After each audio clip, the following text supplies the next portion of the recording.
Well, listen, if you don't have anything to say, you blab. You just go on and on and on and on and on and on and on and on and on and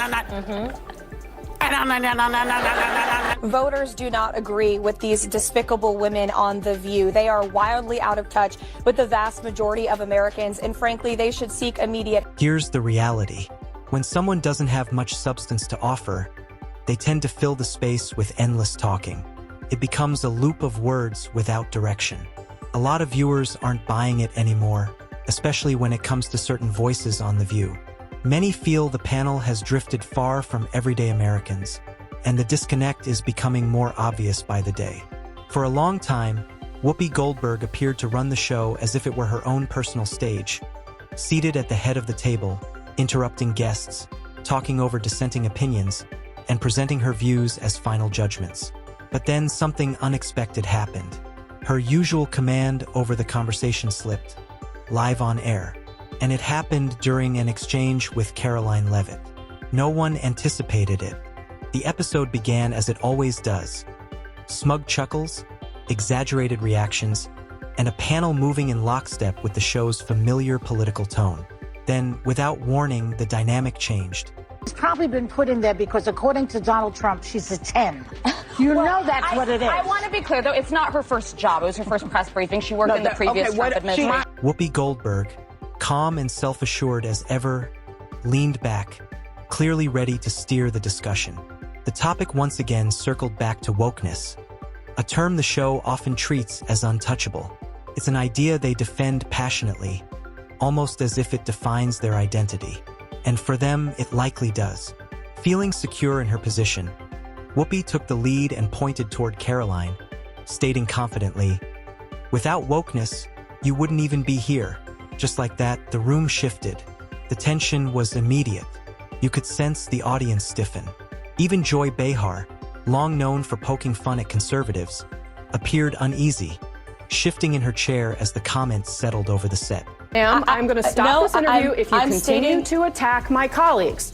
I would like to talk about Joe Biden and Donald Trump, who you work for. I am stating facts that your colleagues have stated in the past. Okay, now, as I'm for sorry, this guys. debate, We're going to come back out to the panel. Karoline, thank you very much for your time.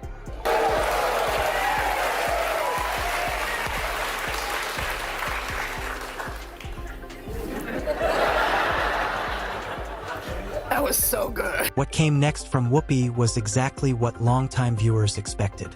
Familiar, predictable, and frankly uninspired. After so many years behind the table, you might expect a new angle or a sharper insight, but that wasn't the case. Instead, it felt like more of the same. So once again, the audience waited to see what she would say next, bracing themselves for another recycled talking point. In a statement afterwards, this young lady claimed her, quote, on-air snub proves that you-know-who will not be treated fairly in the upcoming debate. Now, do you think this is going to make people doubt whether CNN can stay objective, or is this more the same of, everybody's against me, it's all rigged, I tell you. Is everything rigged? No, it's their MO. That's what they do. Rachel Maddow said last week, she's like, if the election is lost, it was rigged. If there's a debate, then the moderators are probably biased and they're prejudiced against me. The air felt heavy. Everyone sensed something significant was about to happen, and it quickly became clear that Whoopi Goldberg wasn't prepared for the response she was about to face. This wasn't playful disagreement or surface-level banter. Her remark dismissed Karoline Leavitt's entire professional journey, implying her intelligence, effort, and achievements were merely byproducts of an ideology she openly criticizes. The tone came across as dismissive and patronizing. The audience applauded on cue, some even laughed, but underneath it all was a noticeable discomfort, as if many realized the exchange had gone too far. Karoline, however, remained composed. She didn't interrupt or rush to defend herself. Instead, she smiled calm, measured, and confident. It wasn't arrogance. It was the expression of someone ready to respond thoughtfully. And with steady composure, she did. What followed was something viewers weren't used to seeing. And if you're finding this exchange compelling, don't forget to like and subscribe, because this moment only gets deeper. Karoline began laying out verifiable data, clear figures and documented examples that couldn't be brushed aside with sarcasm. She referenced public spending reports, questioned controversial programs, and highlighted initiatives abroad that sparked debate among taxpayers. Step by step, she connected her argument, explaining how she believed wokeness had evolved from a cultural idea into a political tool. At that point, the laughter from the panel stopped. Divisive and disgusting speech that any president, certainly in my lifetime, has ever given. He essentially waged war on half of the country by saying that we are all a threat to democracy because we believe in putting America first. It's not radical to want to put your country and your own people first. It's not radical to want to have a strong border, a strong military, and to unleash the might of your own economy, not economies around the world. She's remarkably well-spoken, isn't she? It's surprising that the hosts chose to ridicule her rather than acknowledge another woman's perspective. That decision alone speaks volumes.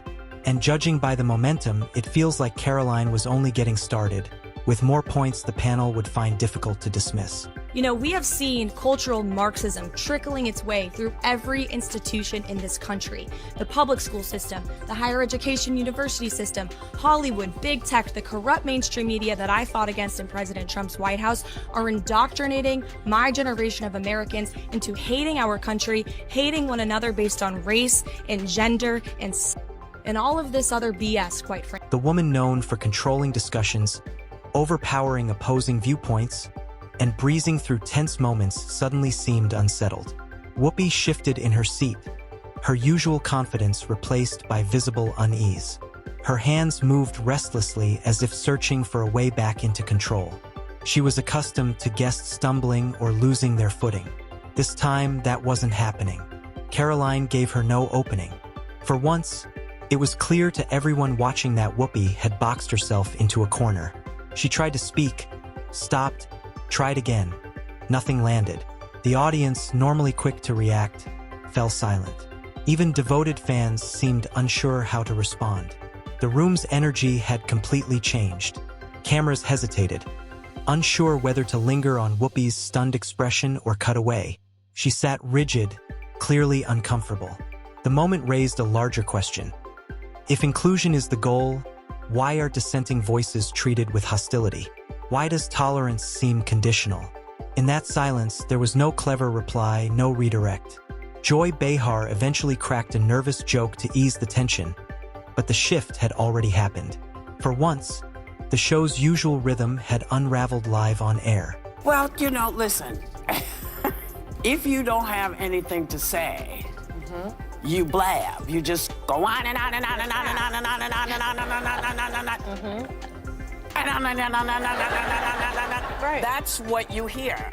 Yeah. When they don't have anything to hold you with, nothing to make you think about what they have to say. It's difficult to watch moments like that. The arguments come across as dismissive when faced with detailed counterpoints. It raises questions about how someone can maintain such influence while offering so little depth in return. Perhaps longevity alone has created a sense of invincibility.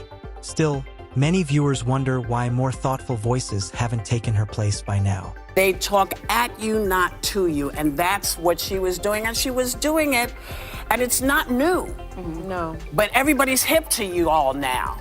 Yeah. And we are anticipating that you are not prepared. Because you keep saying you going and you preparing when you're on the trail. Then came the internet. Clips spread rapidly. Reactions poured in. Memes flooded social feeds, replaying Whoopi's stunned look over and over. And this wasn't the first time she'd sparked backlash.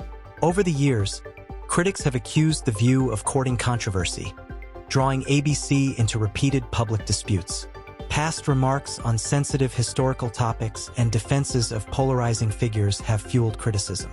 More recently, online commentators pointed to a series of high-profile legal disputes involving the show. Names like Carrie Underwood, Elon Musk, and Karoline Leavitt were repeatedly mentioned in public discussions and media speculation. Whether proven or not, the claims added pressure.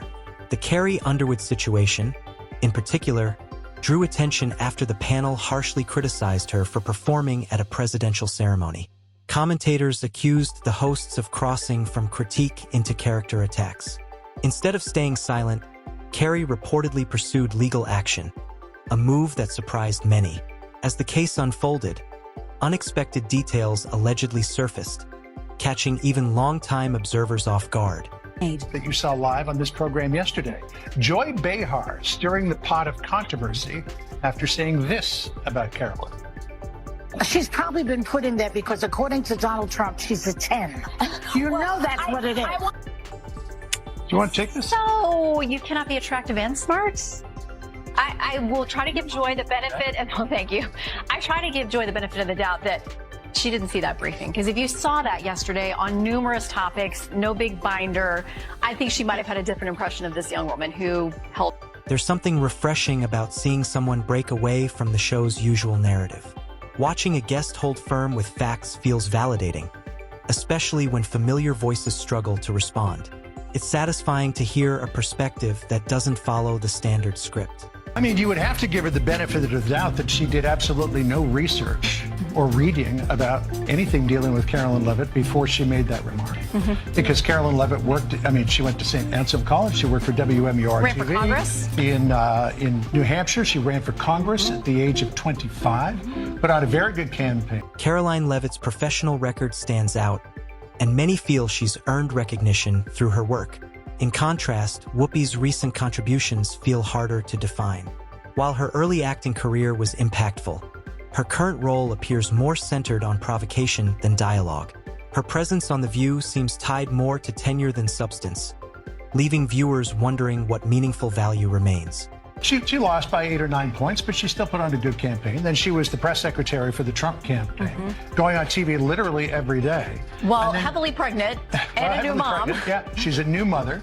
And then she goes out yesterday and gives and this, again, this is speaking very objectively, because I've watched every press secretary since going back to Marlon Fitzwater. Yeah, I'm that old.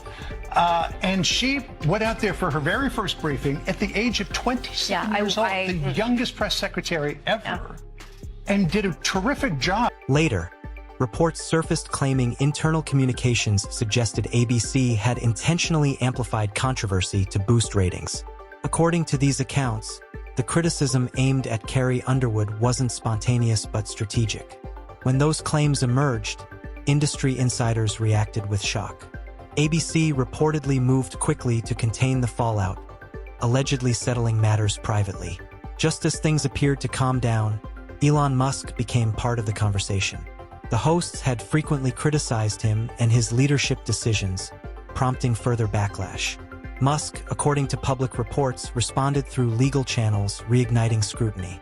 Advertisers reportedly grew wary, pulling back as controversies stacked up. The show's once solid reputation began to crack. With multiple disputes and sponsors reconsidering their involvement, ABC faced mounting pressure. The program that once seemed unstoppable now appeared vulnerable. I would like this young lady this is her first job, I would like her to do a little homework. Because she said something yesterday that really pissed me off. And that was, she said, there will be no wokeness here. Oh, yeah. Let me explain something to you. Because without that wokeness, you might not have that job. Yeah. Because women were not invited to that table. Women were not invited to many tables in this nation. At the end of it all, one person kept repeating talking points, while the other stood firm. Karoline Leavitt emerged as the steady presence, pushing back with clarity and confidence. The reason we fought and busted our behinds to make sure that you didn't have to worry about this. And now to hear you talk about it and to hear anybody talk about the wokeness was put in place for a reason. Because black people couldn't get into colleges. Because women could not get into the colleges they wanted to go to. This is all women. Yeah. See, this is not black, Asian women. This is all women. Women were not invited to this party. It was a man's world, and we busted our... Not long after, Whoopi Goldberg's tenure on The View came to an abrupt close. After years of dominating conversations, her exchange with Karoline Leavitt became a defining moment, one that exposed cracks in her authority on live television. ABC described her departure as a break, but many viewers interpreted it differently. Advertisers hesitated, fans questioned the show's future, and the network scrambled to respond. Now, without Whoopi at the table, The View stands at a turning point. Will it continue down the same path, or finally change direction? Could this mark the beginning of the end? Let us know what you think in the comments.